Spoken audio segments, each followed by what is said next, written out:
पहला एमसीक्यूज है which one of the following charge ions will be formed by an element of group 2A having electronic configuration. तो हमारे पास electronic configuration है 1s2 2s2 2p6 3s2। तो अब यहाँ पर जो चार्ज है वो क्या होगा, +3 होगा, +2 होगा, +1 होगा या -2 होगा। तो यहाँ समझने की बात ये है कि देखें उसने ग्रुप आपको बता दिया है 2A है, तो यहाँ पर एक तो यहीं से हमें समझ आ गई कि इसका जो चार्ज होगा वो +2 होगा। दूसरा, आप अगर इलेक्ट्रॉनिक कॉन्फ़िगरेशन को देखें तो यहाँ पर 1s2 यानी कि जो शेल के है वो भी कंप्लीट है, 2s2 और 2p6 6 और 2 8 यानी जो हमारे पास एल शेल है वो भी कंप्लीट है। अब एम शेल में 2 इलेक्ट्रॉन हैं, तो एम शेल में 8 होने चाहिए, तो यहाँ 2 है मतलब 6 नहीं है।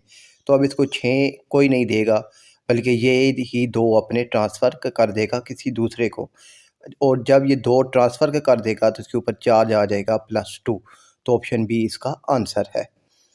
दूसरा एमसीक्यूज़ है which one of the following pair of sub shells has the lowest energy as compare to other pair of sub shells.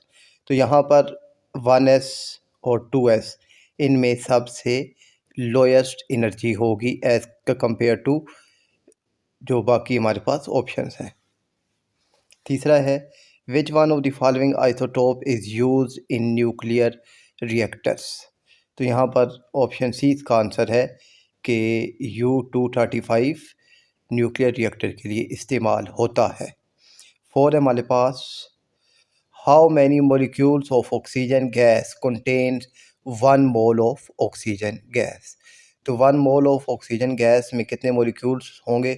तो सिंपल मोलिक्यूल्स का फार्मूला होता है हमारे पास number of moles multiply Na से मुराद है एवोगैड्रो नंबर।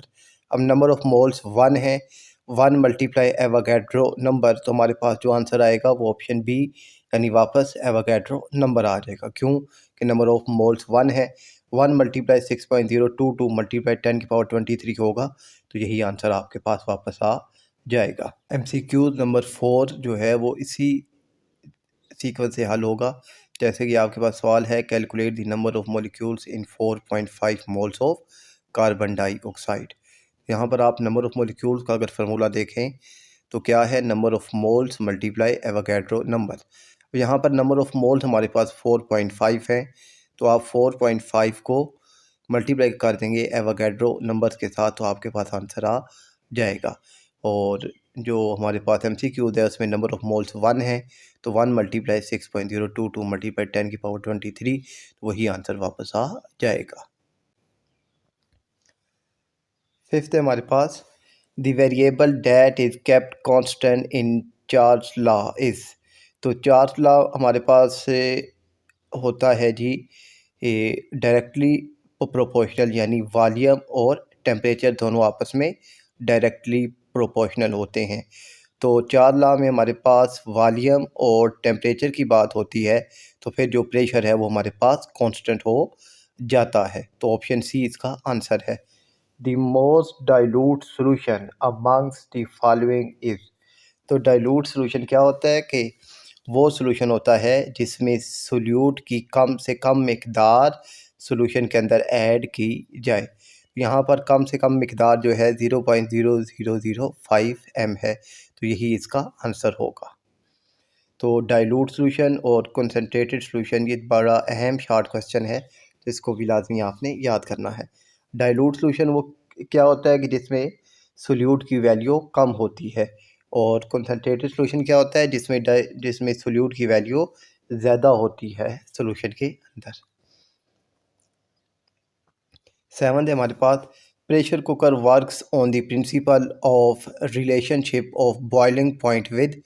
तो वो प्रेशर है, इसमें बॉइलिंग पॉइंट और एक्सटर्नल प्रेशर का आपस में रिलेशन होता है। 8वां है 17 gram of NH3 is dissolve in 1 decimetre cube of solution, its molarity will be. तो मोलैरिटी का फार्मूला हमारे पास होता है सोल्यूशन डिवाइडेड बाय सॉल्यूशन जो है हमारे पास डेसीमीटर क्यूब, यानी जो नीचे वॉल्यूम है वो डेसीमीटर क्यूब में होना चाहिए। तो अब यहाँ पर हमारे पास जो अगर आप देखें तो 17 ग्राम है, यानी मैथ हमारे पास 17 ग्राम है, तो मैथ डिवाइडेड नंबर ऑफ यानी मोलर मैथ। अब मोलर मैथ हमारे पास अगर आप अमोनिया यानी NH3 को देखें तो N यानी नाइट्रोजन का हमारे पास एटॉमिक मैथ होता है 14 और H3 का हमारे पास होता है 3। वैसे H का वैम 1 होता है तो H के 3 एटम्स है तो इसलिए इसका 3 हो गया। 14 और 3 हमारे पास 17 हो गए। 17 डिवाइडेड 17 तो हमारे पास आ जाएगा 1। अब वॉल्यूम भी 1 है तो हमारे पास इसका जो आंसर आएगा वो आंसर ए, इसका जवाब होगा 1। 19 है इन H2S the oxidation state of sulphur is. तो सल्फ़र की ऑक्सीडेशन स्टेट क्या होगी? तो H की ऑक्सीडेशन स्टेट होती है हमारे पास +1, तो H के 2 एटम हैं तो ये हो जाएगा +2। और ऑक्सीडेशन स्टेट के रूल्स हैं कि अलजेब्रिक सम जो है वो ज़ीरो होना चाहिए। तो अगर H2 का +2 है तो सल्फ़र का -2 होगा, तो ऑप्शन डी इसका आंसर है।